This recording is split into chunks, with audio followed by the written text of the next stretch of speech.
मीठे बच्चे, अविनाशी ज्ञान रत्न धारण कर अब तुम्हें फकीर से अमीर बनना है। क्या बन चुके थे हम सब? फकीर। क्या लक्षण थे फकीर के? मांगने के, है ना। सवेरे से लेकर शाम तक कभी कुछ मांगा जा रहा है भगवान से, कभी कुछ, कभी देवी देवताओं से, और नहीं तो बड़े बुजुर्गों से कि आप हमें आशीर्वाद दे दीजिए, हमारे लिए थोड़ी सी दुआ कर दीजिए। तो फकीर ही तो थे, परंतु कैसे फकीर थे? रॉयल फकीर। इसलिए बाबा ने कहा, मीठे बच्चे, अविनाशी ज्ञान रत्न धारण कर अब तुम्हें फकीर से अमीर बनना है। तुम आत्मा हो रूप बसंत, रूप बसंत अर्थात ज्ञानी भी हो और योगी भी। बाबा प्रश्न पूछ रहे हैं, कौन सी शुभ भावना रख पुरुषार्थ में सदा तत्पर रहना है। कौन सी शुभ भावना रख सदा पुरुषार्थ में तत्पर रहना, अर्थात पुरुषार्थ में लगे रहना। कौन सी भावना रख करके? सबका भला होगा। सबका भला होगा तो मेरा भला हो ही जाएगा। और कैसी भावना रखकर बताते रहो।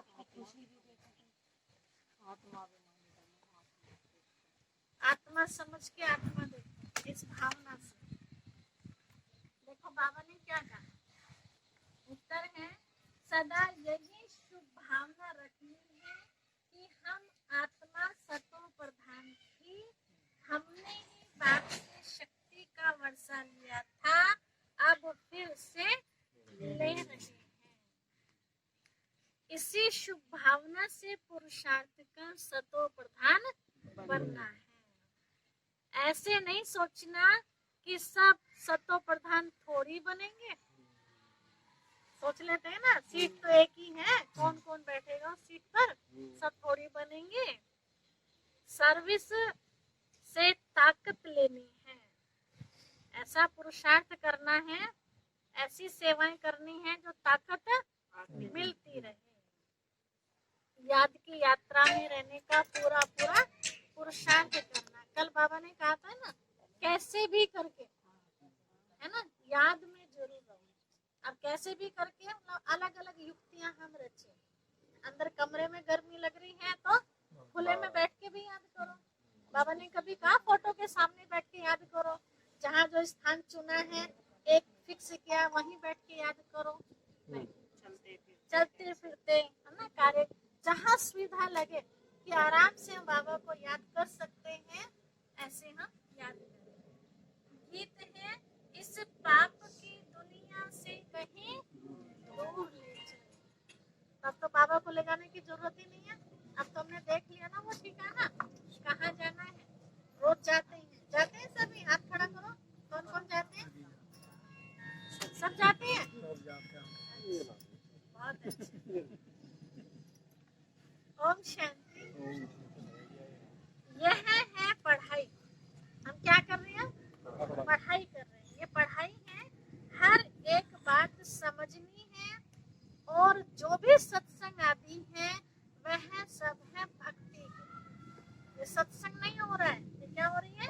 पढ़ाई हो रही है। तो पढ़ाई में क्या होता है? समझना। और सत्संग में क्या होता है? केवल सुनना। समझ में आए या ना आए। इसलिए बाबा याद दिला रहे हैं, बच्चे जो भी बात सुने उसको समझना है। भक्ति करते करते बेघर बन गए। बेघर अर्थात खाली हो गए भक्ति करते करते, है ना। पंडितों ने कहा कभी कहीं चढ़ावा, कभी कहीं चढ़ावा, और सब खाली कर दिया। वह बेघर सब फकीर और हैं। बाबा ने कहा, वे जो बेघर दिखाते ना, फकीर जो घर घर मांगते, वो फकीर और हैं। तुम और किस्म के बेघर हो। हम किस किस्म के बेघर से? वो घर घर। अच्छा, मांगने वो वाले, घर एक घर है है। सुख शांति मांगने वाले। हाँ। नहीं, और सुख शांति के सुख शांति के एक साथ है साथ में मनुष्य से मांगने और वाले, वैसे है भी ना, तो काम और रहता है एक है हमारा, जो भगवान से सम्मान मांगने करे, हमारा कोई आदर करे, सम्मान करे। जी। तो बाबा ने कहा उनमें और आप में फर्क है। तुम अमीर थे, कितने अमीर थे यहाँ? स्वर्ग के मालिक थे, इतने अमीर थे। अभी अभी क्या बन गए? फकीर बन गए, है ना। कईयों के पास तो अपना मकान भी नहीं, किराए पर भी रहते हैं, तो इतने फकीर बन गए। खुद के खुद ही मालिक नहीं, खुद के खुद ही मालिक नहीं रहे, है ना। तो इतने फकीर बन गए। यह किसको भी पता नहीं कि हम अमीर थे। तो ब्राह्मण जानते हो हम विश्व के मालिक अमीर थे। किस रूप में थे? विश्व के मालिक थे तो किस रूप में थे हम? श्री लक्ष्मी और श्री नारायण के रूप में। अमीर चंद से कौन से चंद बन गए? गरीब चंद, फकीर चंद। अमीर चंद से फकीर चंद बन गए। कईयों के नाम भी मिलते हैं ऐसे ऐसे, है ना। सेठ भी लिखा होता बाजी के, सेठ फकीर चंद। सेठ भी और वह फकीर हो गए। पहले सेठ थे। तो बाबा ने कहा अब यह है पढ़ाई जिसको अच्छी रीति पढ़ना है, धारण करना है और धारण कराने की कोशिश भी करनी है। अपने तक ही सीमित नहीं रखना, औरों को भी धारण कराने की हमें कोशिश करनी है। अविनाशी ज्ञान रत्न धारण करने हैं। आत्मा रूप बसंत है ना, आत्मा ही धारण करती है, शरीर तो विनाशी है। शरीर आत्मा को धारण करता है या आत्मा शरीर को धारण करती है? आत्मा को।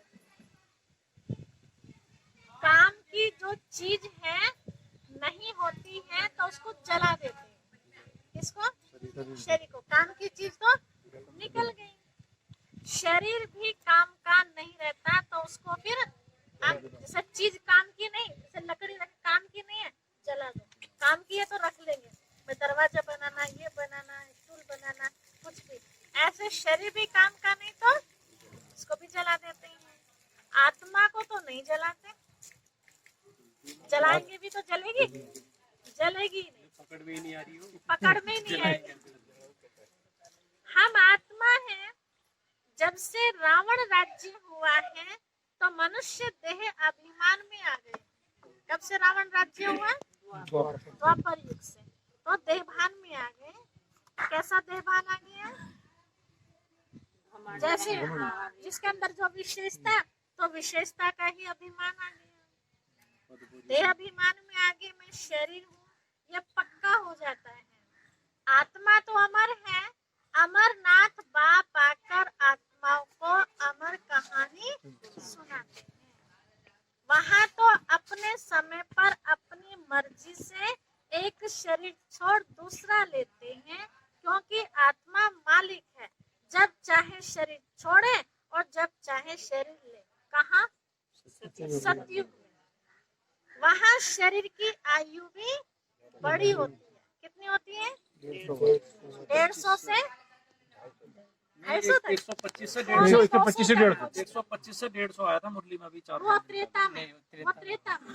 सतयुग में। हाँ, सतयुग में 150 से 250 एवरेज। 150 का फिक्स है। तो आयु भी बड़ी होती है। सर्प का मिसाल है ना, पुरानी खाल छोड़ देता, उसको दर्द नहीं होता। ऐसे आत्मा भी जो सच्ची त्रेता में शरीर छोड़ती है तो दर्द नहीं होता, और यहाँ जो छोड़ती है तो दर्द होता है। अभी तुम जानते हो यह तुम्हारे बहुत जन्मों के अंत के जन्म की पुरानी खाल है। तो पुरानी खाल को क्या करते हैं? जैसे पुराना कपड़ा हो जाता है और चलाना होता है तो क्या करते हैं? सब चित्तियां लगाते हैं, सिलाई करते हैं। तो शरीर को भी हमें क्या करना पड़ रहा है? ये मरम्मत ही तो करनी पड़ रही है। कभी गले की मरम्मत, कभी आंख की मरम्मत, कभी नाक की, कभी कान की। ये मरम्मत ही तो हो रही है। जैसे माता जी ने यहाँ भी मरम्मत कर रखी है तो यहाँ भी कर रखी है, आंखों में भी तो कान में भी, है ना। कैसे चलाना पड़ रहा। पुरानी खाल है ना। 84 जन्म पूरे लिए, कोई के 60-70 जन्म भी है। सबके 84 नहीं है। जितना देर से आई आत्मा उतने जन्म उसके कम होंगे। कोई के 50 भी है। त्रेता में जरूर आयु कुछ कम हो जाती है, सतयुग में फुल आयु होती है। अब पुरुषार्थ करना है कि हम पहले पहले सतयुग में आए, या कहीं भी आ जाए। कैसा पुरुषार्थ करना? पहले पहले सत्युग में भी पहले आए, है ना। ऐसा नहीं बाबा जहाँ बैठा देगा वहीं बैठ जाए। हमारी भी तो अंदर में चाहना होनी चाहिए ना। बाबा के हाथ में है नहीं बिठाना, हमारे हाथ में। हाँ, हमारा पुरुषार्थ हमें बैठाएगा। वहाँ ताकत रहती है तो अकाली मृत्यु नहीं होती। समय से पहले आत्मा शरीर नहीं छोड़ती। ताकत कम होती है तो फिर आयु भी कम हो जाती है। अब जैसे बाप सर्वशक्तिमान है, तुम्हारी आत्मा को भी शक्तिमान बनाते हैं। रोज बाबा याद दिलाते हैं, आंख खुलते ही क्या याद करो? मैं कौन हूँ? मैं मास्टर सर्वशक्तिमान, है ना। क्योंकि खुद शक्तिमान है ना, तो बच्चों को भी ऐसा बनाते हैं। तो शक्तिमान बनाते हैं। एक तो पवित्र बनना है और दूसरा याद में रहना है, तब शक्ति मिलेगी। याद में रहते रहें और पवित्र ना बने। शक्ति ले रहे हैं और साथ साथ शक्ति खत्म कर रहे हैं, है ना। तो इसलिए बाबा ने कहा कब इकट्ठी होगी वो? जब हम पवित्र रहेंगे। बाप से शक्ति का वर्षा लेते हैं। बाप आत्मा तो शक्ति ले ना सके, पतित आत्मा शक्ति ले ना सके। पुण्य आत्मा बनते हैं तो शक्ति मिलती है। ये ख्याल करो, हमारी आत्मा सतो प्रधान थी। हमेशा शुभ भावना रखनी चाहिए, है ना। अपने प्रति भी भक्ति मार्ग में क्या किया हमने जाके?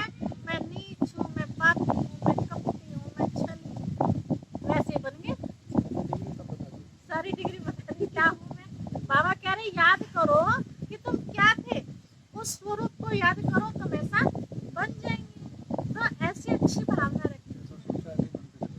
जी। ऐसे नहीं कि सब थोड़ी सतो प्रधान बनेंगे।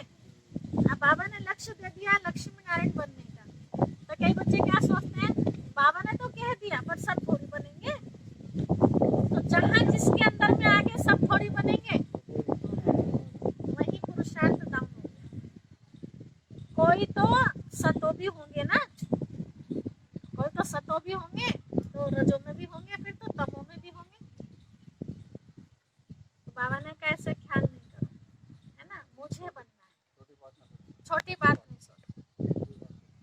अपने को समझना चाहिए हम पहले पहले सतो प्रधान थे। निश्चय से ही सतो प्रधान बनेंगे। अगर निश्चय नहीं होगा तो मंजिल भी नहीं मिलेगी। ऐसे नहीं कि हम कैसे सतो प्रधान बन सकेंगे, फिर खिसक जाते, ढीले हो गए ना तो फिर खिसक जाते हैं। याद की यात्रा पर नहीं रहते।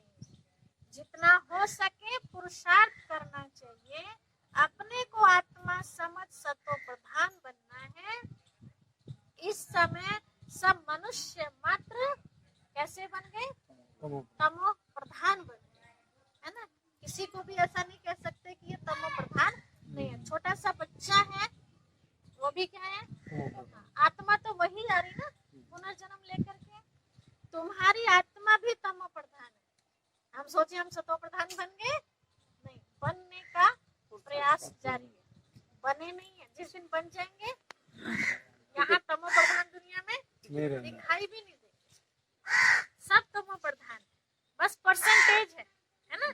कोई ज्यादा है, कोई कम। इसलिए ब्राह्मणों की पूजा नहीं, इसीलिए पूजा नहीं। आत्मा को अब सतो प्रधान बनना है बाप की याद से, और कोई उपाय नहीं। एक बार बाबा ने कहा था कि कोई गर्दन भी काट के मेरे सामने रख देना और सोचिए मैं एकदम सतो प्रधान बन जाऊंगा, नहीं बने। याद से ही सतो प्रधान बनेंगे। साथ साथ सर्विस भी करेंगे तो और ताकत मिलेगी। याद के साथ साथ सेवा में भी रहेंगे ना तो और ताकत। कुछ मेरा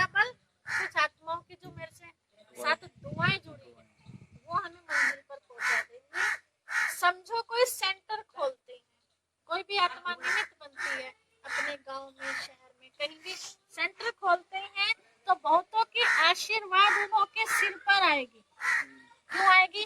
अब मेन सेंटर तो बहुत दूर है, बेचारी गांव की माताएं कहाँ जाए, किराया भाड़ा भी चाहिए, टाइम भी इतना चाहिए। अब गांव में बाबा का कमरा मिल जाए तो कितना उनको सुकून मिलता है कि बाबा ने हमारी बात सुन ली। तो वो जब खुशी उनको मिल रही है तो वो खुशी किसको जाएगी? जो आत्मा निमित्त बनती है। बहुत बड़ा महापुण्य का काम होता है जो भी निमित्त बनते हैं।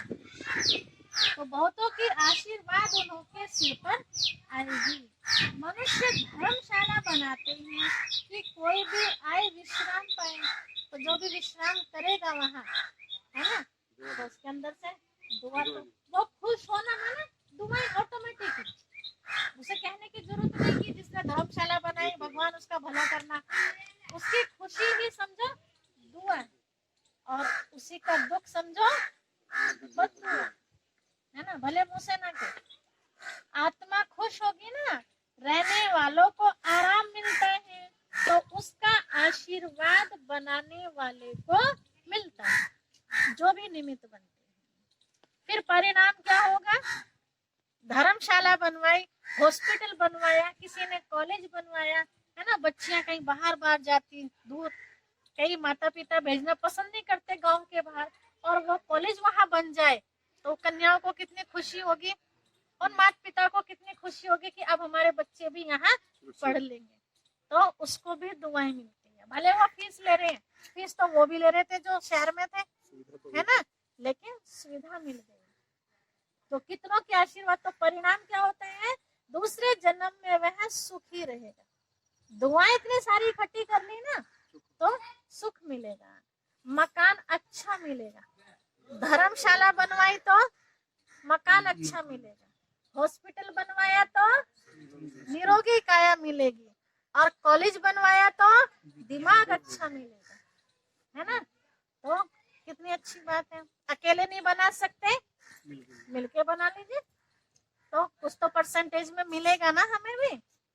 इसलिए कहा बाबा ने मकान अच्छा मिलेगा, ऐसे नहीं कभी बीमार नहीं होंगे, मकान अच्छा मिलेगा, क्योंकि मकान की सहूलियत दी ना किसी को, तो उसके वजह से आम का पेड़ लगाएंगे तो हम सोचे नहीं अंगूर अच्छे लगते हैं हमें, तो अंगूर मिल जाए, ये हो जाएगा। आम के है तो आम ही, अंगूर है तो फिर अंगूर ही मिलेगा। ऐसे जिस भी कार्य में हम सहयोगी बनते हैं तो वही चीज हमें मिलती है। तो इसीलिए हर चीज में हिस्सा ले लेना चाहिए, क्योंकि सब कुछ चाहिए हमें, निरोगी काया भी चाहिए, खाली मकान से थोड़ी काम चलेगा, है ना। तो इसलिए कहा बाबा ने मकान सिर्फ अच्छा मिलेगा, निरोगी काया नहीं। हॉस्पिटल खोली होगी तो तंदुरुस्ती अच्छी होगी, यूनिवर्सिटी खोली होगी तो पढ़ाई अच्छी होगी। सभी ध्यान से सुन रहे हैं? ठीक है, ठंडी ठंडी हवा चल रही है, ध्यान रखिए। तो बाबा कह रहे हैं बच्चे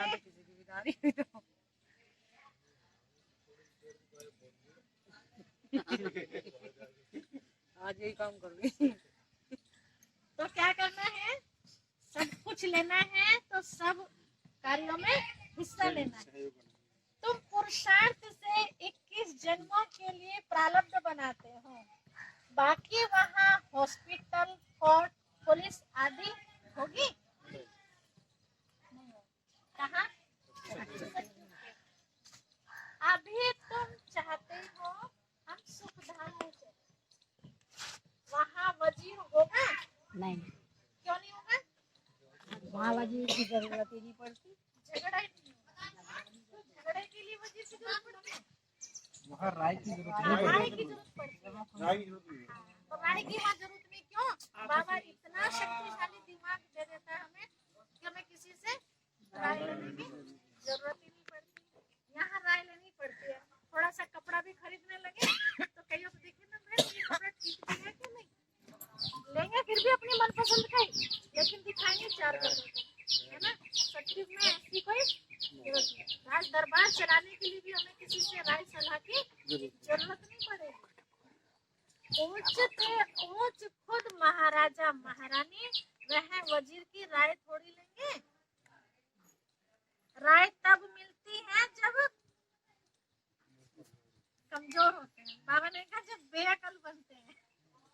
ऐसे नहीं होता अपने ऊपर। जब अकल काम नहीं करती ना तो दूसरी की अकल लेनी पड़ती है।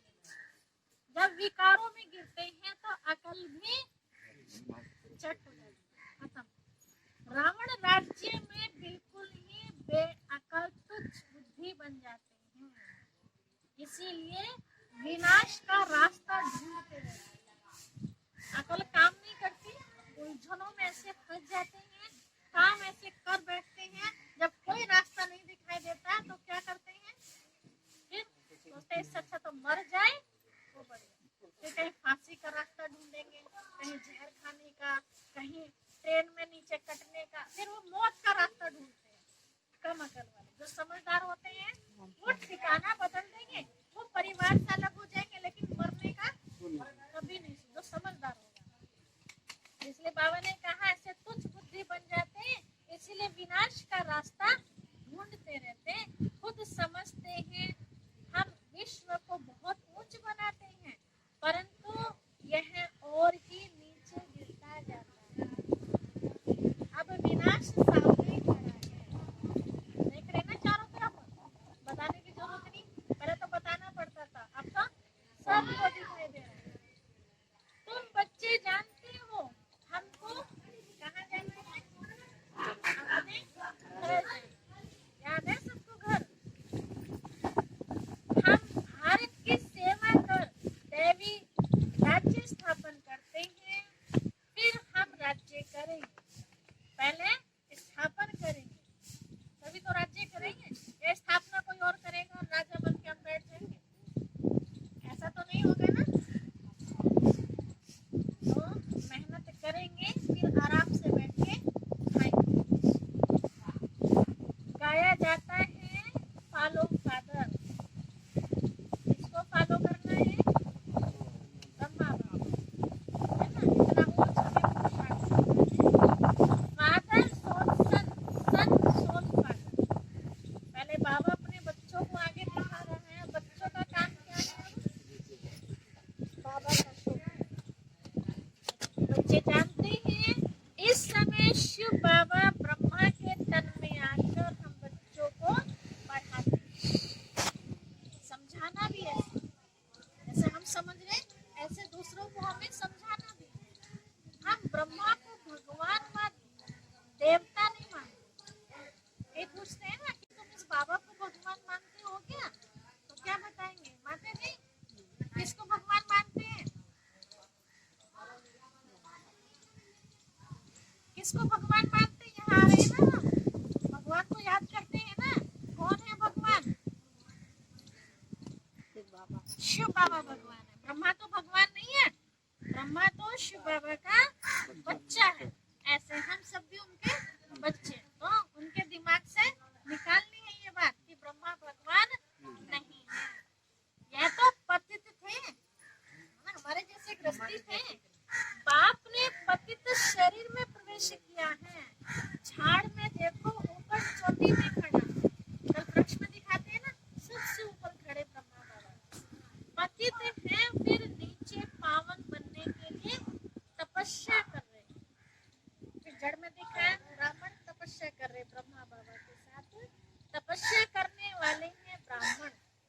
तुम ब्रह्मा कुमार कुमारियां सब राजयोग सीख रहे हो। हम किस लिए आते हैं, राजयोग सीखने के लिए। कितना क्लियर है, कोई बात ऐसी है जो अंधेरे में रखी हो, सब बाबा ने हमारे सामने खोल के रखी है। इसमें योग बड़ा अच्छा चाहिए, है ना। ज्ञान याद हो या ना हो, लेकिन बाबा की याद बड़ी अच्छी चाहिए। याद में नहीं रहेंगे तो मुरली में भी वह ताकत नहीं रहेगी। ताकत मिलती है शिव बाबा की याद में। याद से ही सतो प्रधान बनेंगे, नहीं तो सतो प्रधान नहीं बने, नहीं तो क्या होगा, तमो प्रधान रहेंगे। तो तमो प्रधान रहेंगे तो फिर क्या होगा, सजाएं खानी पड़ेगी। तो अब हम खुद अपना रास्ता देख लें, क्या करना है, सजाओं से बचना है या अपने को सजा दिलाना है। और पद भी कम हो जाएगा, क्योंकि बाबा ने बताया बच्चे, जिस जिस आत्मा ने बाबा की ये पढ़ाई, ईश्वरीय पढ़ाई पढ़ी है, संदेश भी मिल गया तो स्वर्ग में तो आत्मा जरूर आएगी, भले एक ही जन्म में। अगर उसने चक्कर भी लगा कर चले गए ना, प्रदर्शनी एक बार चक्कर लगाया समझ में, तो स्वर्ग में चक्कर लगाने भी वो आत्मा आएगी, भले वो एक जन्म ले भले। हाँ, आधा ही जन्म हो उसका, कि जन्म लिया, थोड़ा सा देखा, शरीर छोड़ा, तुरंत द्वापर युग शुरू हो गया। ठीक है जी, नहीं 150 साल जो त्रेता के लास्ट वाली आत्मा सब नहीं जिएंगे 150 साल। स्वर्ग मतलब सत्युग और त्रेता दोनों को मिला के स्वर्ग कहा। त्रेता के भी लास्ट में चक्कर लगाने वाली आत्मा है ना, पुरुषार्थ तो कुछ किया नहीं ना, तो कैसे वो एक जन्म वहां सुख लेगी।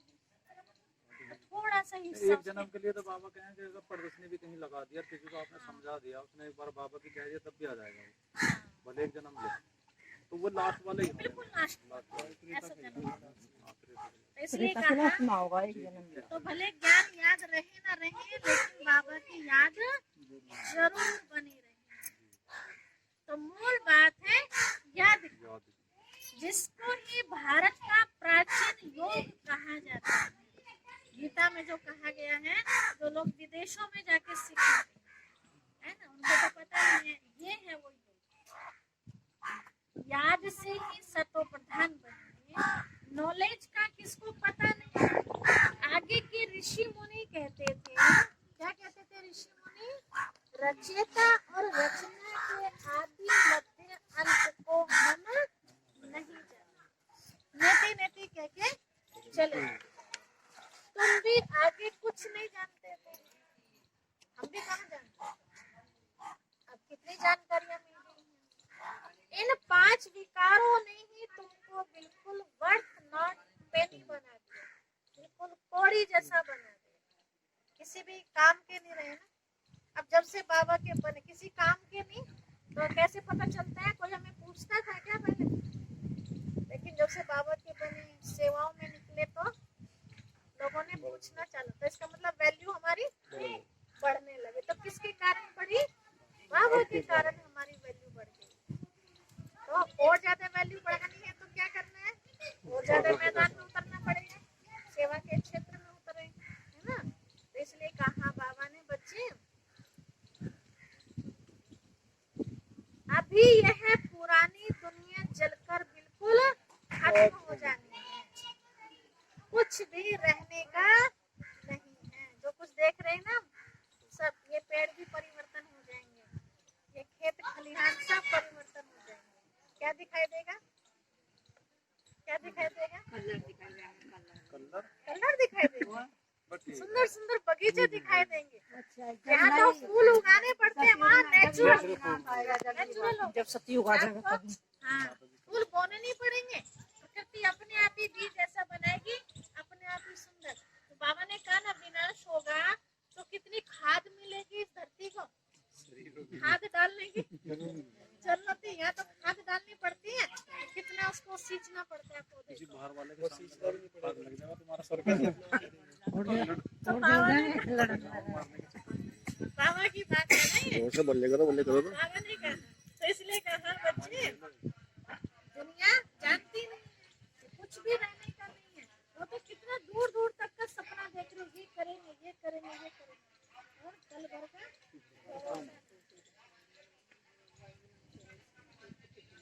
तुम सब नंबरवार पुरुषार्थ अनुसार भारत को स्वर्ग बनाने की तन मन धन से सेवा करते।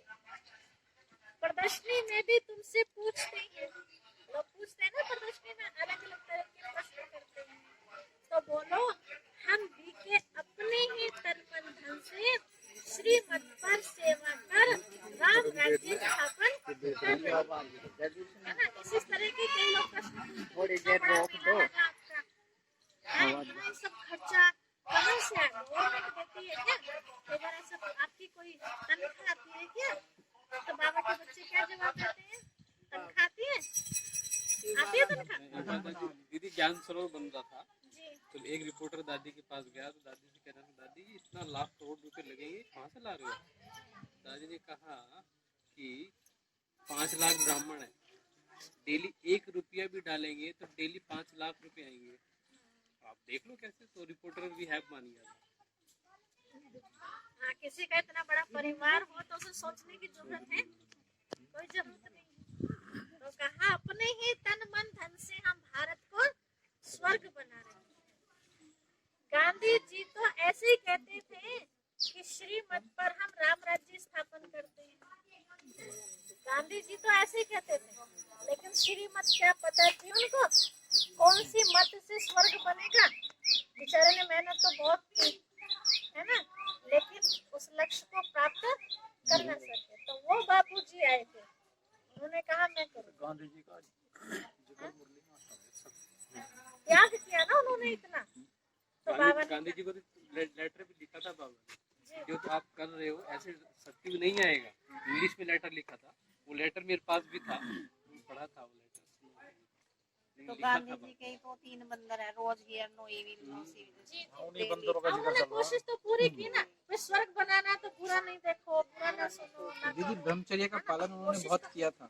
हाँ, खुद उसका भी एक अपने रीजन अंदर ये भी बल था उनके अंदर, लेकिन फिर भी अकेली आत्मा बेचारी क्या कर सकती है ना। शिव बाबा भी अकेले कुछ नहीं, तो अपने बच्चों का सहारा लिया ना, स्वर्ग लाना है धरती पर। तो इसलिए बाबा ने कहा श्रीमत पर हम राम राज्य स्थापन करते हैं। यहाँ तो इसमें श्री श्री 108 बाप बैठे हैं। यहाँ इसमें किसमें? ब्रह्मा बाबा के अंदर कितनी बड़ी हस्ती बैठी है। 108 की माला भी बनाते हैं, माला तो बड़ी बनती है, इसमें 108 अच्छी मेहनत करते हैं। इतने सारे 33 करोड़ देवताओं में से ज्यादा मेहनत करने वाले कौन है? 8 और फिर 108। बस नंबरवार तो बहुत है जो अच्छी मेहनत करते हैं। रुद्र यज्ञ होता है तो शालिग्रामों की भी पूजा होती है। कौन से शालिग्रामों की पूजा होती है? सबके सबके सबके ना होने की ध्यान रखियो। सब पे तो छिट्टा ही लगेगा बाद में। किसकी? जो पुरुषार्थ अच्छा करेंगे। चलो वो तो गिनती जितनी भी होगी उनकी पूजा होगी, जो इस समय लगे हुए शिव बाबा के साथ रात दिन वे पूजे जाएंगे शिव बाबा के साथ। बाकी तो किसी को कहीं कूड़ी पे हनुमान को बैठा दिया जाएगा, देखा नहीं ऐडो कहाँ वो कूड़ी पर बैठे दांडोपुर में। अब तो हट गए वहां से, अब तो कूड़ी हट के दिखे वहां से। तो बाबा ने कहा ऐसे देवता होंगे ना, किसी की साल में एक ही बार दरवाजा खुलेगा बस। हाँ, इसलिए अपने को देखना मुझे कौन सी देवी बनना है, मुझे कौन सा देवता बनना है। तो इसलिए मेहनत अच्छी करनी है। तो रुद्र यज्ञ होता है तो शालिग्रामों की भी पूजा होती है। ध्यान रखना है, हम बाबा के घर में रोज जाते हैं, चाहे हम गांव में बाबा के घर बना हुआ वहां जाते हैं, चाहे हम मेन सेंटर पे जाते हैं। जितना बाबा के घर की सफाई में हम सहयोग देंगे उतना हमारे मंदिर भी ऑटोमेटिक भक्त हमारे साफ करेंगे। ठीक है, अगर बाबा के घर की सफाई का हमने ध्यान नहीं दिया तो हमारे मंदिर में भी कोई नहीं आएगा झाड़ू लेके, कहेंगे कर लेंगे फुर्सत में, क्या हो गया। अपने घर की तो पूरी करेंगे लेकिन हमारे मंदिर पे ध्यान नहीं देंगे। चढ़ी रहेगी, चींटी घूमती रहेगी। मेले पे जाना सफाई करने भी लोग, जी मेले पे जाना सफाई हाँ, करने, मेले पे जाएंगे। उससे ना उससे पहले। तो इसीलिए ध्यान रखना, अपना मंदिर साफ सुथरा रखना है ना। तो जहाँ बाबा के घर में हमें सुकून मिलता है तो वहाँ की जिम्मेवारी भी हमारी अपनी जिम्मेवारी। मंदिर उसके साफ करेंगे। तो बाबा ने कहा बच्चे तो जरूर कुछ सर्विस की है तब तो इतनी पूजा होती है ना, डबल डबल। तुम ब्राह्मण रूहानी सेवाधारी हो, सबकी आत्माओं को जगाने वाले हो। मैं आत्मा हूँ यह भूलने से देह अभिमान आ जाता है। समझते हैं मैं फलाना हूँ, किसको भी यह पता थोड़ी है। क्या नहीं पता? मैं आत्मा हूँ, ये किसी को पता नहीं है। फलाना मैं आत्मा हूँ, फलाना नाम तो शरीर का है। फलाना नाम मतलब जो भी नाम है। हम आत्मा कहाँ से आती है जरा भी कोई को ख्याल है ही नहीं। यहाँ पाठ बजाते बजाते शरीर का भान पक्का हो गया। कैसा पक्का हो गया है बताते हैं। एक बार मुजफ्फरनगर में रामलीला चल रही थी, तो उस रामलीला में रावण और राम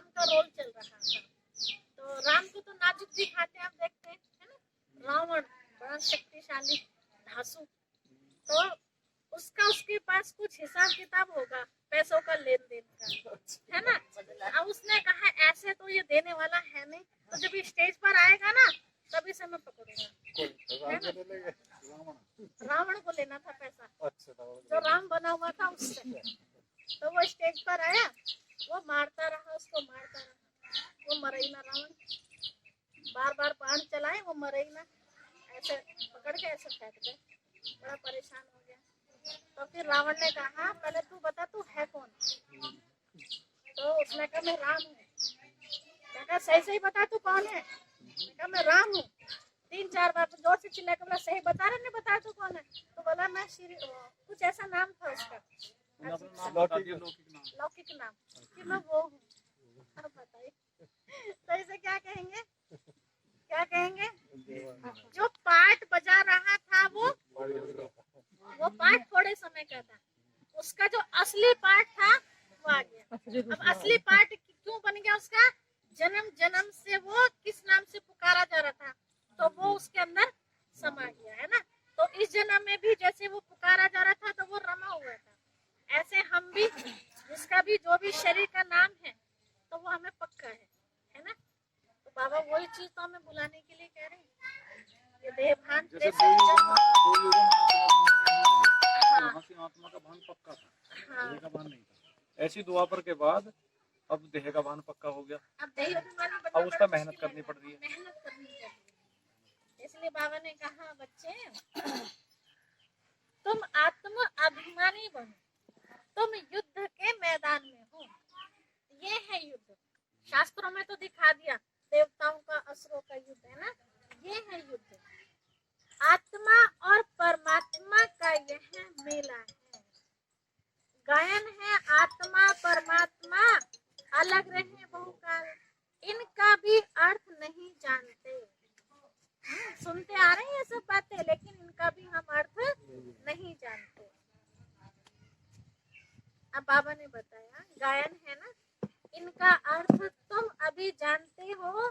आत्माएं बाप के साथ रहने वाली थी, वह बहुत काल से अलग रही। कितना समय लग रही है, पूरे 5000 वर्ष लग रहे। आत्मा सतयुग में उतरी श्री कृष्ण की, अब कहाँ के मिलन हुआ शिव बाबा से, लास्ट जन्म में। वह आत्माओं का घर है, बाप भी वहाँ है, उनका नाम है, बाप का नाम है शिव। शिव जयंती भी गाई जाती है। दूसरा कोई नाम देना ही नहीं चाहिए, है ना। दूसरा कोई नाम देंगे तो कई बार उलझन आ जाती है। तो सर्वप्रिय नाम जो है वो शिव। तो बाप कहते हैं मेरा असली नाम है ही शिव। कल्याणकारी रुद्र नहीं कहेंगे, क्या कहते हैं, सदा शिव। कल्याणकारी शिव कहते, रुद्र नहीं कहते, कल्याणकारी शिव कहते हैं। काशी में भी शिव का मंदिर है ना, जो अपने आप को बलि चढ़ा देते हैं। वहां जाकर साधु लोग मंत्र जपते हैं, शिव काशी विश्वनाथ गंगा ऐसे पुकारते रहते हैं। तो अब बाप समझाते हैं शिव जो काशी के मंदिर में बिठाया है उनको कहते हैं विश्वनाथ, विश्व का मालिक। अब मैं तो विश्वनाथ हूँ नहीं, बाबा कह रहे मैं तो विश्व का मालिक बनता नहीं हूँ। विश्व के नाथ तो तुम बनते हो, मैं नहीं बनता।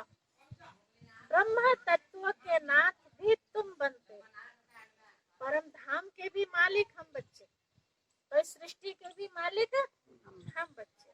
बाबा को है ही नहीं भान, तुम्हारा वह घर है और वह तुम्हारी राजधानी है। मेरा घर तो एक ही ब्रह्म तत्व है। तो बाप का घर सो बच्चों का, तो बाप का वो भान भी खत्म, क्योंकि बच्चों का घर है ना। तो कहा तुम्हारा घर तुम्हारी राजधानी। मैं स्वर्ग में आता नहीं हूँ, मैं कभी नाथ बनता ही नहीं, है ना। ये बड़प्पन हो कि मैं मालिक हूँ, ऐसा भान बाबा के अंदर कभी नहीं आता। मेरे को कहते ही हैं शिव बाबा, मेरा पार्ट ही है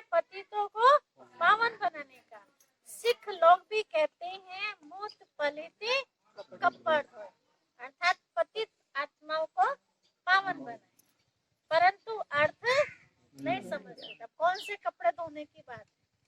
कौन से कपड़े धोने की बात है? हाँ, आत्मा जो गंदी हो चुकी है उसको साफ करने की बात है। अब तुम बच्चे सब बातें समझते हो ना। महिमा भी गाते हैं एको अंकार अयोनि, यानी जन्म मरण रहित है। कौन? शिव बाबा। मैं तो 84 जन्म लेता नहीं हूँ, मैं इनमें प्रवेश करता हूँ। 84 जन्म बच्चे लेते हैं। इनकी आत्मा जानती है बाबा मेरे साथ इकट्ठा बैठा हुआ है, तो भी घड़ी घड़ी याद भूल जाती है। इकट्ठा बैठा है ब्रह्मकुटी में, तो भी याद भूल जाती है। इस दादा की आत्मा कहती है मुझे बहुत मेहनत करनी पड़ती। अब सोचो, ब्रह्मा बाबा को इतनी मेहनत करनी पड़ती तो हमें कितनी मेहनत करनी पड़ेगी। जानता हूँ कि हम इकट्ठे हैं, फिर भी मेहनत करनी भूल जाता हूँ। ऐसे नहीं कि मेरे साथ बैठा है तो याद अच्छी है या कुछ हेल्प हो जाएगी, या कुछ हेल्प हो जाएगी। कोई हेल्प नहीं, एकदम इकट्ठा हूँ, अलग नहीं हूँ। जानता हूँ मेरे पास है। इस शरीर का जैसे वह मालिक है, बाबा को सौंप दिया ना, तो जैसे कि वो मालिक है, फिर भी भूल जाता हूँ। बाबा को यह मकान दे दिया रहने के लिए। शरीर क्या है? मकान। शिव बाबा को दे दिया, बाकी एक कोने में मैं बैठा हूँ। सारा मकान शिव बाबा को दे दिया, एक कोने में बैठे। खुद को भी तो चाहिए ना ठिकाना। बड़ा आदमी हुआ ना, विचार करता हूँ बाजू में मालिक बैठा है। जब दादी गुलजार के तन में शिव बाबा आते थे मतलब पहले, तो जब तीनों आत्मा एक साथ रहती होंगी प्रकृति में, तीनों एक साथ। दादी गुलजार भी ब्रह्मा बाबा भी, हाँ। तो वे दोनों सुनती होंगी जब चलता होगा। नहीं, गुलजार दादी तो ऊपर रहती, मतलब आत्मा तो यही रहती है, लेकिन ध्यान में जो अनकॉन्शियस वाली स्थिति रहती है दादी को कुछ नहीं पता होता है। ऐसा नहीं कि आत्मा निकल जाती है, आत्मा तो यही रहती है। बाबा के चलते हैं वो सुनती, दादी जी नहीं सुनती। दादी जी बाद में जो रिकॉर्ड हुआ वो सारी वीडियो पढ़ना, उन्हें सब भूल जाते हैं, कुछ नहीं पता। भूलना के जैसे गहरी नींद में सो जाते हैं ना। अब हम यहाँ कोई सो जाए, अब एक पेज की मुरली खत्म हो जाए, पता चलेगा सोने वाले को क्या सुनाया गया। ऐसे दादी जी भी उस अवस्था में रहती है। वतन में जाती हैं, बाबा को बताती हैं बाबा आपका इंतजार हो रहा है। जब तक वो आते हैं तब तक तो रहती है हाँ, तब तक कॉन्शियस में रहती है। वहाँ से बाप दादा दोनों आते हैं। दादी बाबा जी उनको अनकॉन्शियस कर देते। जी, बाबा उनको सुला देते हैं। बाबा ही सुला दे या कहते हैं बच्ची बहुत पुरुषार्थ है, अब थोड़ा सा आराम कर लो। जो भी है वो उनकी वार्तालाप आपस की है ना। तो दादी ऊपर जाती है ना, ऊपर के ऊपर रह जाती है। फिर जब बाबा ऊपर जाते हैं तब दादी नीचे आती है, तब देखती तो है। दादी भी इतना सूक्ष्म वतन में कह सकते हैं। हाँ, सूक्ष्म वतन में रहती, परम धाम में नहीं, सूक्ष्म वतन। तो बाबा ने कहा बच्चे, बाप दादा दोनों रहते हैं। हाँ जी, ब्रह्मा बाबा शिव बाबा दोनों। वह इनकी संभाल करते हैं, मुझे शिव बाबा खिलाते भी हैं। ब्रह्मा बाबा कह रहे इतना ख्याल रखते हैं इस मकान का। शिव बाबा खिलाते भी हैं, मैं उनका रथ हूँ, कुछ तो खातिरी करेंगे ना, किराए पर दिया हुआ है। इसे खुशी में खाता हूँ, 2-4 मिनट बाद फिर भूल जाता हूँ। तब समझता हूँ बच्चों को कितनी मेहनत करनी होती होगी। जब मुझे इतनी मेहनत करनी पड़ा तो बच्चों को कितनी मेहनत करनी पड़ती है। इसीलिए समझाते रहते हैं जितना हो सके क्या करना है, याद में रहना है। बहुत बहुत फायदा है। बाबा बताए बहुत फायदा है, जितना याद। मैंने किसी बुक में पढ़ा था दीदी, उसमें लिखा था कि जो ब्रह्मा बाबा भी स्टार्टिंग में अपने कमरे में दीवारों पर लिखते रहे थे, मैं भी आत्मा, ये भी असोदे भी आत्मा, ये भी आत्मा। ऐसे पाठ तो पक्का ऐसे पाठ पक्का करा पहला पाठ जी। यहाँ तो थोड़ी बात में तंग हो पड़ते हैं, फिर पढ़ाई छोड़ देते हैं। ब्रह्मा बाबा ने कितना सामना करना पड़ा। बाबा कह रहे हैं यहाँ तो बच्चे थोड़ी सी बात में भी घबरा जाते हैं, पढ़ाई छोड़ देते हैं। बाबा बाबा कहें फारकती दे देते हैं। अभी बाबा का, अभी पता चला कुछ ना, बाबा बाबा सब बेकार है। रोटी को बुलाने पड़ेंगे। बड़ी मुश्किल माँ है। ठीक है।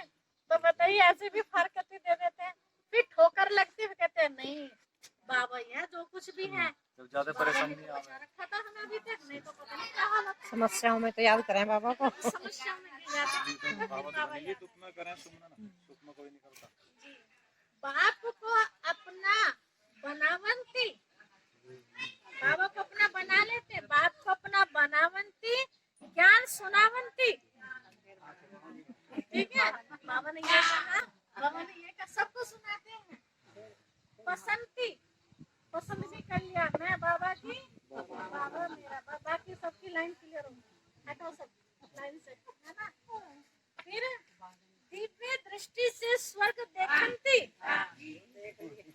स्वर्ग भी देख लिया, दिव्य दृष्टि से साक्षात्कार होने लगे। रास करंती, रास भी करने लगते हैं, है ना।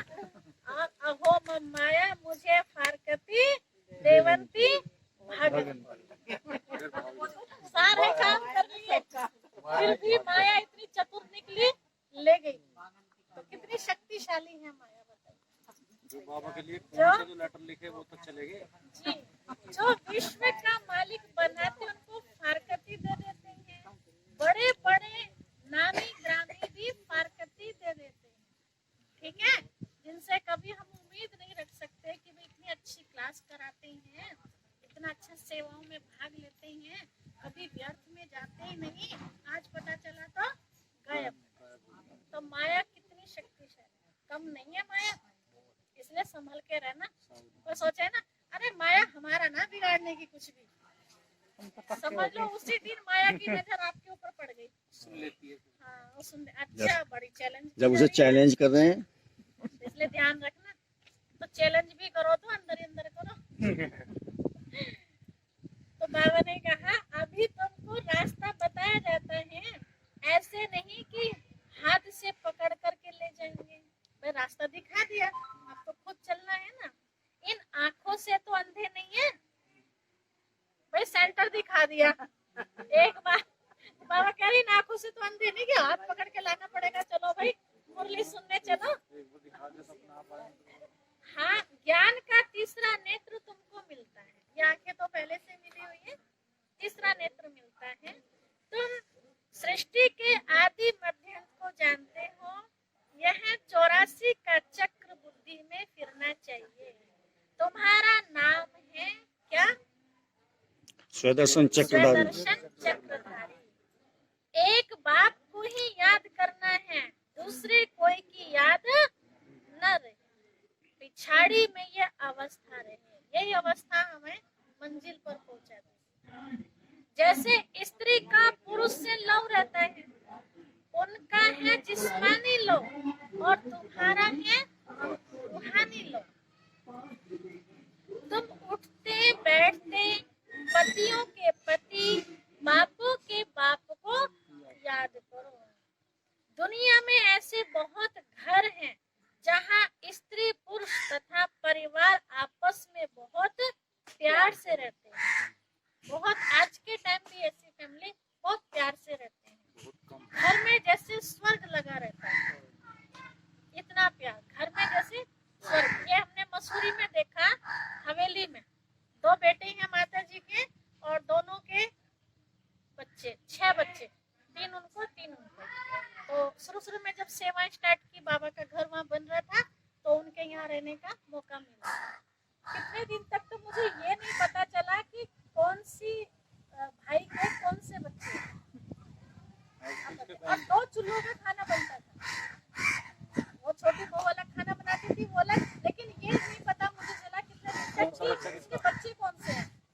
कभी वो उसके वहाँ चूल्हे के पास बैठ के खा रहे हैं, उसके बच्चे, उसके बाद में पता चला। कितना प्यार है इन लोगों में, पता ही नहीं चलता। दीदी बच्चे कितने थे? दोनों के 6 बच्चे। अभी जब तो नहीं पता लगता 6 तो नहीं बात है कि आपस में प्यार का ऐसा नहीं कि अपने चूल्हे पे अपनी मम्मी के पास ही खाना हो। आज यहाँ बैठा कल भी ही रहेगा, हाँ, आज जो यहाँ पर जो यहाँ से आदत बदली रहती ना, मतलब भेदभाव नहीं था, कोई कहीं भी खाना किसी भी खाता। तरह का ना चाची के अंदर कोई कि चेहरा बदले, तो वहाँ तो खाए हमने कड़ी बनाई थी यहाँ खा रहा है, ना चाची के अंदर भेद ना ताई के अंदर भेद, बच्चा जिसकी मर्जी करे कहीं भी खा ले। आपसी कपड़े धो रही हैं, ये नहीं पता चल रहा कि कौन से बच्चे के कपड़े धो रहे हैं, की सारे धुलाई कर दिया, उसने उतारे सारे उतार दिए, और जिसकी जहाँ खुंडी है वहाँ जाकर टांग दिए। तो मेरे साथ का पता ही मुझे नहीं। पूछना पड़ा, मैंने कहा मुझे ये समझ नहीं आ रहा, मैंने कहा ये बबली बहन किसकी बेटी है? बाद में पता चला ये गीता बहन की बेटी है।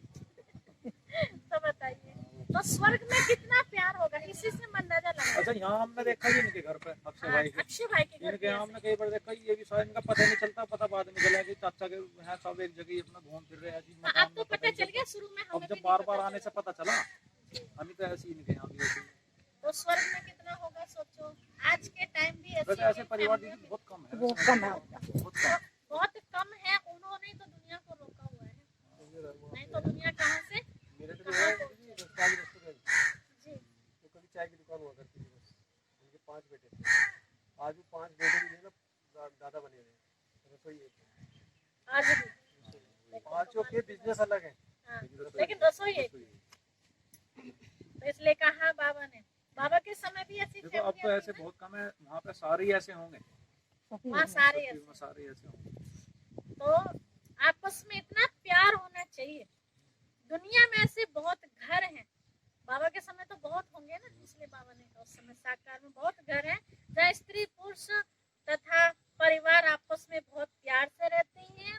घर में जैसे स्वर्ग लगा पड़ा, 5-6 बच्चे इकट्ठे रहते हैं, सुबह को जल्दी उठ पूजा में बैठ जाते हैं। ऐसे भी परिवार है ना, सवेरे सब नहाएंगे पूजा करेंगे, कोई झगड़ा आदि घर में नहीं होता, एक रस रहते हैं। कहा तो फिर एक ही घर में कोई राधा स्वामी के शिष्य होंगे तो कोई और किसी धर्म के होंगे, थोड़ी बात पर भी नाराज हो पड़ते हैं, है ना, छोटी छोटी बात पर। तो बाप कहते हैं इस अंतिम जन्म में पूरा पुरुषार्थ करना है, अपना पैसा भी सफल करना है।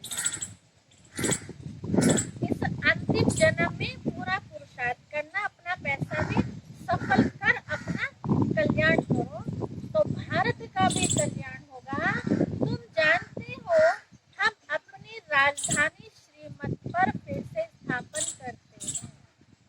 याद की यात्रा से और सृष्टि के आदि मध्य अंत को जानने से ही हम चक्रवर्ती राजा बन जाएंगे। फिर धीरे धीरे उतरना चालू करेंगे, जब नए तरीके से सृष्टि बन जाएगी। फिर अंत में बाबा के पास आ जाएंगे, जैसा बैठे पूरा चक्र पार किया, फिर बाबा के पास आएंगे।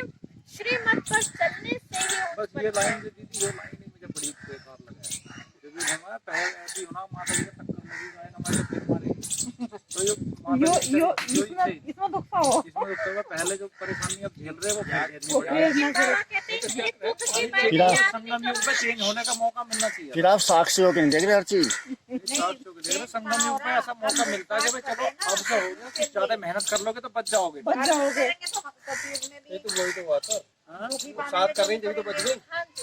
तो ये बच गई, कुछ और भी हो सकता था। भी बच गई हो। संगम युग का जो सुख है ना, उसे याद करो। भगवान मिला ये कम सुख है क्या? लेकिन हम दुनिया की तरह झंझटों से बाबा ने हमें बचा दिया, हम स्वतंत्र है कहीं भी आने जाने के लिए, ये कम सुख है क्या? और इस सुख को याद करें।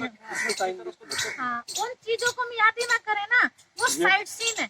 अब आप चीजों को याद साइड ना सीन को ना देखें। जिसे हम नहीं चाहते उसे याद है, हाँ, जो चीज हम चाहते हैं उसे याद है। बाबा के साथ का प्यार हमें चाहिए, वो हम प्यार बाबा का याद करें। तो इसलिए बाबा ने कहा बच्चे, सतयुग में पतित कोई होता नहीं, देवी देवताएं भी बहुत थोड़े ही रहते हैं, फिर आहिस्ते आहिस्ते वृद्धि होती है। देवताओं का है छोटा सा झाड़, छोटा झाड़ माना छोटा परिवार, फिर कितनी वृद्धि हो जाती है, आत्माएं सब आती रहती हैं और ये झाड़ बढ़ता जाता। ये बना बनाया खेल है। अच्छा,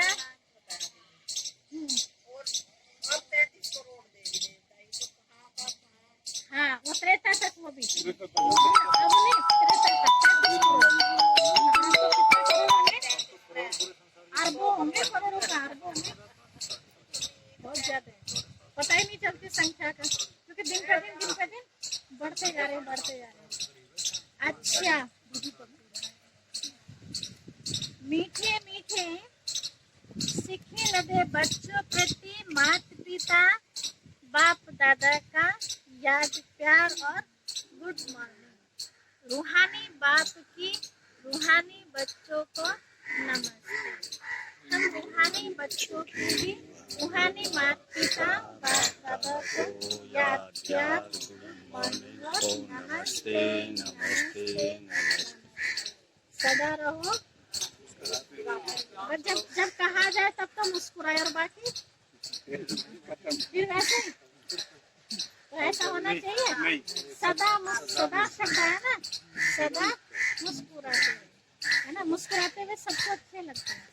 तो बाबा को भी तो मुस्कुराते हुए अच्छे लगते हैं।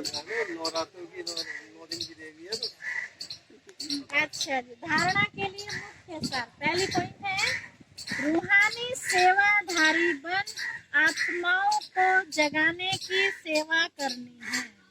आत्माएं सोई पड़ी है ना, तो बाबा ने हमें जिम्मेवारी दी है, बच्चे खुद जागे हो तो जगाओ। तन मन धन से सेवा कर श्रीमत पर राम राज्य की स्थापना के निमित्त बनना यथाशक्ति, है ना। अब हर एक की अपनी अपनी कैपेसिटी है, उस हिसाब से हम स्वर्ग की स्थापना में लगे हैं। दूसरी पॉइंट है स्वदर्शन चक्रधारी बन 84 का चक्र बुद्धि में फिराना है। एक बाप की ही याद में रहना है, दूसरे कोई की याद ना रहे। किसी की याद भी आए तो उसकी अच्छा ही याद आए, ताकि मैं उन बातों को धारण करके मैं भी अच्छी बन जाऊं। कभी किसी बात से तंग हो पढ़ाई नहीं छोड़नी। किसी बात से तंग होता, समझो गर्मी से तंग होकर हमने क्लास में जाना बंद कर दिया कि बहुत गर्मी है, तो ठिकाना बदल लो। पढ़ाई पढ़नी है ना, पढ़ाई मिस ना हो जाए, है ना। इसलिए बाबा ने कहा किसी भी बात में तंग होके पढ़ाई नहीं छोड़नी। बाबा वरदान दे रहे हैं बाप और प्राप्ति की स्मृति से, केवल बाबा ही याद ना हो, बाबा से जो मिल रहा है या मिलने वाला है भविष्य में, उसकी स्मृति से सदा हिम्मत उल्लास में रहने वाले एक रस अचल भव। बाप और प्राप्ति की स्मृति से सदा हिम्मत और उल्लास में रहने वाले एक रस अचल भव। बाप द्वारा जन्म से ही जो प्राप्तियां हुई हैं, बहुत बार बाबा बताते हैं ना, प्राप्तियों की लिस्ट बनाओ। जो लिखा जानते हैं वो लिखे, और नहीं तो जो नहीं जानते वो याद करें मुझे क्या क्या मिला है। तो वो भी योगी है, क्योंकि किससे मिला है, तो बाप द्वारा जन्म से जो प्राप्तियां हुई हैं उनकी लिस्ट सदा सामने रहे। जब प्राप्ति अटल है, अचल है, तो हिम्मत और उल्लास भी अचल होना चाहिए ना। अचल के बजाय यदि मन में कभी चंचल हो जाता है, मतलब हलचल में आ जाता है, वह स्थिति चंचलता में आ जाती है, तो इसका कारण है कि बाप और प्राप्ति को सदा सामने नहीं रखते, भूल जाते, तभी तो हिल जाते हैं। सर्व प्राप्तियों का अनुभव सदा सामने व स्मृति में रहे तो सब विघ्न खत्म हो जाएंगे। सदा नया उमंग, नया उल्लास रहेगा। स्थिति एक रस और अचल रहेगी। कब? जब प्राप्ति हमारे सामने। अच्छा, स्लोगन है किसी भी प्रकार की सेवा में सदा संतुष्ट रहना ही अच्छे मार्क्स लेना है। किसी भी प्रकार की सेवा में, है ना, चाहे सफाई करने की सेवा है, चाहे भंडारे की सेवा है ना, चाहे क्लास कराने की सेवा है या अन्यथा कोई भी सेवा, हर सेवा में कैसा रहना? संतुष्ट, खुश। संतुष्ट माना खुश रहना, है ना। ऐसा नहीं लो दीदी ने उसको तो देखा स्टेज पे जाने की सेवा दे दी और मुझे यहाँ गर्मी में मार दिया, नहीं मिला था दीदी को ये वाली सेवा देने, मुझे चप्पलों की लाइन में लगा दिया, ये चप्पलों की लाइन लगा दो। सेवा तो सेवा ही है ना। और जब प्रोग्राम्स होते हैं आपको पता है सब तरह की सेवा होती है ना, पानी पिलाने की भी सेवा, तो सफाई की भी, हर तरह की। तो हर सेवा में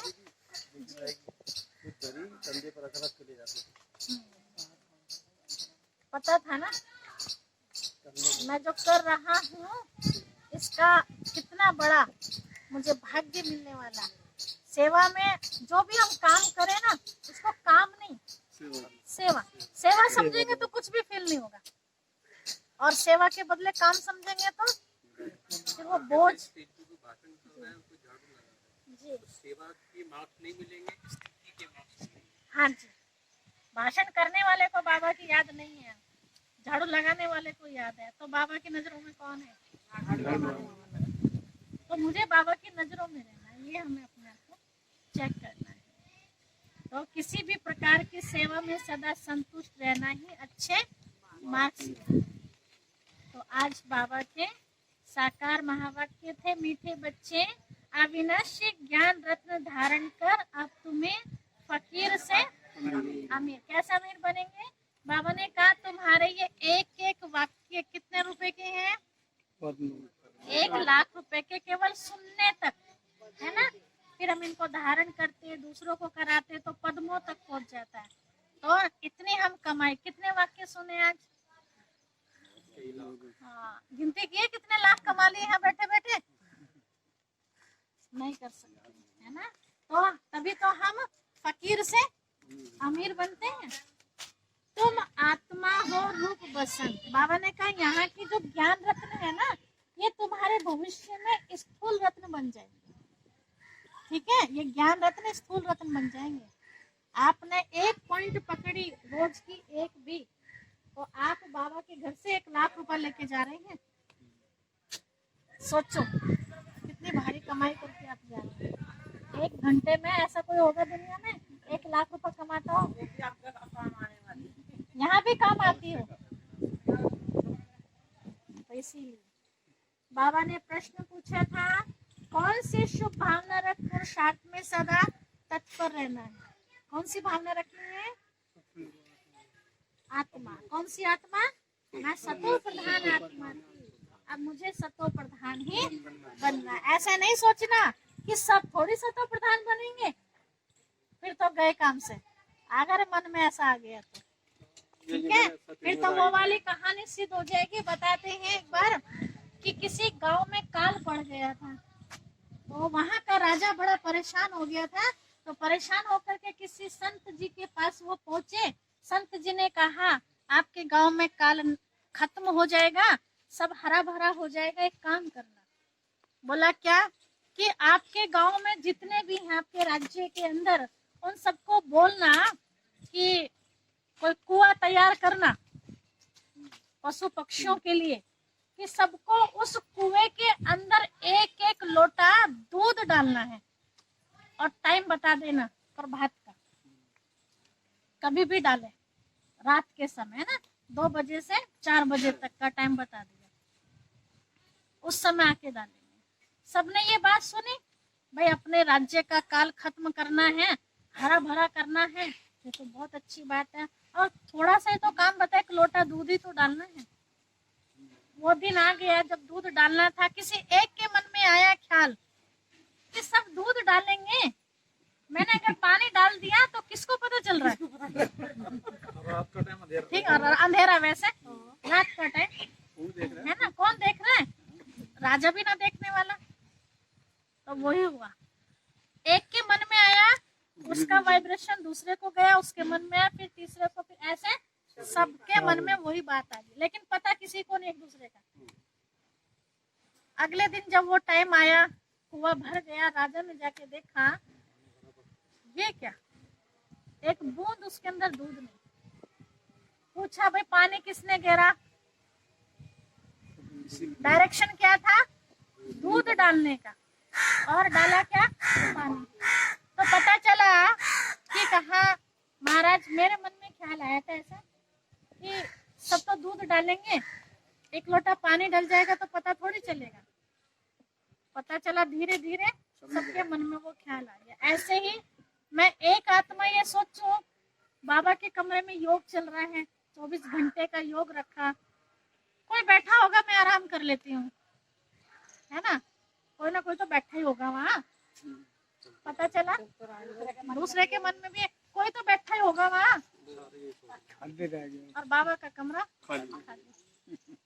ऐसे कहीं स्वर्ग की सीट भी खाली ना रह जाए, ठीक है, कि सब थोड़ी सतो प्रधान बनेंगे, तो हमें वो स्वर्ग लाना, बाबा ने कहा ना खुद मेहनत करके स्वर्ग लाना है, तो राज्य भी कौन करेगा, हम ही करेंगे, है ना, तो इसलिए मेहनत भी हमें करनी। तो कैसे संकल्प रखने हैं, इस कहानी से क्या मिला हमें, शुभ संकल्प रखने, है ना, सीधे उल्टे संकल्प लेना चाहिए, नहीं तो चक्री उल्टी घूम जाएगी, तो सबका बोझ फिर मेरे ऊपर, क्योंकि निमित्त कौन बनी, मैं आत्मा निमित्त, पॉजिटिव के लिए भी निमित्त मैं बनी, तो निगेटिव के लिए भी। जैसे शिवानी दीदी बताती हैं कि कई लोग ऐसा सोचते हैं कि दिन भर हमने बिजनेस में जो कमाया, किसी से 2 रुपए फालतू ले लिए, किसी से 1 रुपए ले लिया, किसी से कुछ और ले लिया ना, और शाम को जाके दान पुण्य करते हैं, है ना, तो वो सारा मेरा पाप का जो खाता था वो खत्म हो जाएगा। दीदी ने कहा ऐसा नहीं होगा, बड़ा अच्छा उदाहरण दिया। आप बॉल वाला खेल खेलते हैं, आपने सामने वाले को अगर काली गेंद दी है, ब्लैक बॉल दी है, वो रिटर्न में क्या देगा आपको, ब्लैक ही मिलेगी ना, व्हाइट तो नहीं मिलेगी ना, जैसे हम देंगे सामने वाले को वैसा ही मिलेगा। तो दिन भर में जिसकी हमने जेब काटी है वो हमारी जेब काटेगा ही, आज नहीं तो कल, किसी भी रूप में। किसी की जेब हमने भरी है तो वो जेब हमारी भरेगा। तो जो हमने पुण्य किया है उसका अलग हिसाब किताब है, पुण्य का बदला पुण्य, लेकिन पाप जो किया है तो पाप की सजा भी हमें मिलनी ही है, ठीक है। उसको काटने का तरीका अब तक जो हमने किया है सिर्फ शिव बाबा की याद है, जो उन सारे विकर्मों को जला के भस्म कर देगी, बाकी और कोई तरीका है नहीं। तो बाबा भी जोर किस पर देते हैं, याद पर, है ना जी। मतलब तो कमाया और उसमें से 10 रुपए निकाल के रखे अलग, वो कहाँ जाएंगे, उसका मिलेगा, उसने कमाया, हेरा फेरी करके गुल्लक में डाला, उसमें से जो 10 रुपए निकाले उस 10 रुपए का भी मिलेगा उसको, लेकिन जो इतने सारे 10 रुपए इकट्ठे करे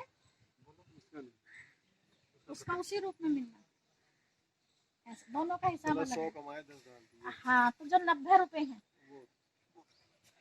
हिसाब देना है, ठीक है। हाँ, दोनों का अलग अलग तरीके से हिसाब। जैसे आप दुकान पर गेहूं भी लेके जाओ और बाजरा भी लेके जाओ, है ना, तो दोनों का रेट, तो गेहूं का देंगे भाई 100 रुपए आपके गेहूं है और ये 80 रुपए का आपका बाजरा होगा, तो दोनों का हिसाब अलग है। ऐसे हर कर्म का हिसाब किताब अलग है। गीत क्या था, इस पाप की दुनिया से कहीं दूर ले जाओ।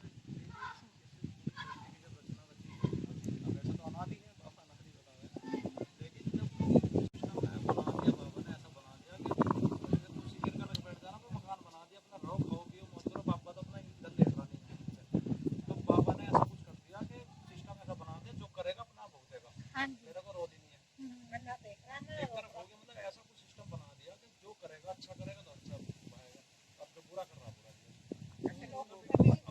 लेकिन संगम युग में फिर भी परिवर्तन की मार्जिन दी है बाबा ने। संगम युग पर हम अपने भाग्य को बदल सकते हैं, इसीलिए तो पढ़ाई है जी।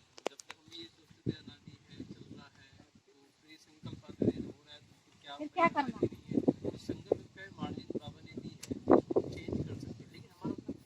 हाँ,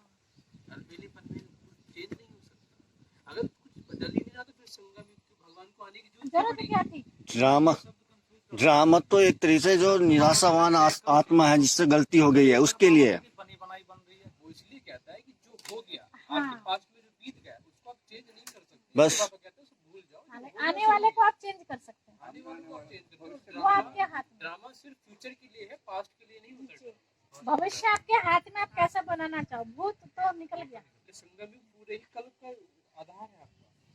आप आज यहाँ आते तो वो भी ड्रामे में था। लेकिन प्रयास किया तो महफिल मिल गई। एक बार मैंने सवेर जी की क्लास सुना था, जी तब उन्होंने बताया कि बहुत दिन पहले की बात थी। होगा होगा पक्का होगा। इसी बात पे उषा बहन ने सुनाई थी एक कहानी भी लिखा हुआ थी कि सब ऐसे ही सोच लेंगे कि सतो तो उषा बहन कह रही हाँ बाबा ने कहा ऐसे मत सोचना। उषा बहन कह रही थी कि एक बार वो ट्रेन में सफर कर रही थी, चिट चैट बंद करो। ये